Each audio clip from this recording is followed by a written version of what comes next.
Ang Taiwan's Air Force na kilala bilang Republic of China Air Force o ROCAF ay inactivate ang kanilang kauna-unahang squadron na F-16V Fighting Falcon fighter jets. Nga pala, baka makonfuse kayo sa Republic of China. Ang official state name ng Taiwan ay Republic of China o ROC. Iba ito sa mismong China na may official name na People's Republic of China o PRC. Ang F-16V ay upgraded version ng kasalukuyan nilang gamit na F-16A Block 20 aircraft. Ang F-16A Block 20 ay dinisenyo, ginawa at unang ginamit noon pang late 1970s. Pero in-upgrade na ito bilang F-16V. Ang mga kakayahan nito ay parte ng programa ng Phoenix Rising. Pero paano ang Phoenix Rising program ng Taiwan ang magiging susi para mapigilan ang tangkang pagsalakay ng China? So isa-isahin natin ang kakayahan nito. Ang China ay kinokonsider ang Taiwan bilang parte pa rin ng kanilang teritoryo. Kaya anytime willing silang bawiin ito kahit pwersahan pa. Sa context na ito, importanteng malaman natin na nagsimula itong panibagong aggression ng China nung nare-elect ang kasalukuyang nakaupong presidente ng Taiwan na si Tsai Ing-wen sa naganap na eleksyon at landslide ang pagkapanalo nito. Ang presidenteng ito ang matapang na pumipigil sa ginagawang hakbang ng China para mapasailalim ang Taiwan sa kanilang pamamahala. Kaya di nakapagtaka kung bakit siya ang binoto ng mga Taiwanese, dahil ayaw ng mga mamamayan ng Taiwan na masakop sila ng China. Kaya nung eleksyon, madali nitong natalo ang kalaban nito sa pagkapresidente na si Han Kuo-yu, na kabilang sa Kuomintang Party, na kilalang partidong ito na malapit sa China at nagpo-promote ng paikiisa rito. Kaya mula nung nanalong muli si Tsai Ing-wen, ang China ay nagsimulang maging aggressive na makuha ang teritoryo ng Taiwan. Bakit? Kasi alam ng China na hindi basta-basta bibigay ang nanalong presidente. Noon pa man tutol na itong si Tsai Ing-wen sa kiniklaim ng China na ang Taiwan ay bahagi pa rin ng teritoryo ng China. Syempre kung yung isa yung nanalong presidente, hindi na kailangan ng China na gumamit ng puwersa. Kaya mula nung nare-elect si Tsai Ing-wen, tuloy-tuloy na nagpadala ang China sa Taiwan ng mga aircrafts at mga barko para sindakin ang Taiwan at para lalo itong panghinaan ng loob. Ang relasyon naman ng Taiwan at United States ay hindi official.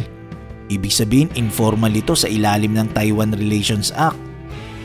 Ang Taiwan Relations Act kasi ay nananatili pa ring malabo kasi hindi nakasaad dito kung ang United States ba ay tutulong o hindi sa kanilang military kung sakaling ang China ay aatake at sasakupin ang Taiwan. Pero sa ilalim ng Taiwan Relations Act, ang US ay obligado na magbenta sa Taiwan ng kanilang mga armas pang depensa. Ang F-16 fighter jets ay isa sa armas na prinovide ng United States noon sa Taiwan for self-defense. Ang F-16 ay isang single-engine supersonic multi-role fighter aircraft na originally dinevelop ng General Dynamics na ngayon ay Lockheed Martin na para sa United States Air Force. Dinisenyo ito primarily bilang air superiority day fighter, pero nag-evolve ito at naging all-weather multi-role aircraft. Halos nasa 4,500 na aircraft ang naproduce mula nung nagsimula ang production nito noong 1976. Ang US Air Force ay hindi na bumibili nito ngayon, bagamat patuloy pa rin ang production nito sa pag-e-export at mataas pa rin ang demand nito para sa isang air fighter. Ang F-16 ay may maximum speed na Mach 2 at meron nitong combat radius na 550 kilometers. Ang air fighter jet na ito ay pwedeng kargahan ng missiles na may malawak na range, mapa air-to-air, air-to-ground at maging anti-ship weapons. Ang Taiwan ay nakatanggap na noon ng 150 na piraso ng F-16 noong 1990s. Bagamat ang initial variants ng F-16 o yung unang version nito ay hindi na ginagamit ng bansang Israel, Egypt at ng US, ang Taiwan naman, Pakistan at Venezuela ay patuloy pa rin na ginagamit itong mga naunang version.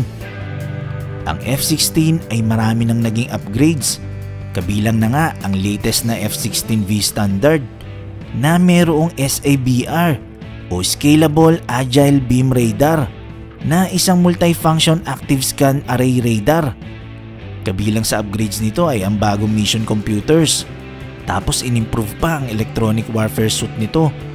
Moderno na rin ang avionics at meron nitong integrate precision guided weapons. Ang Phoenix Rising ay hangad na i-upgrade lahat ng existing aircraft ng Taiwan sa F-16V Standard. Noong October 2018, ang Air Force ng Taiwan ay natanggap ang unang upgrade nila na F-16.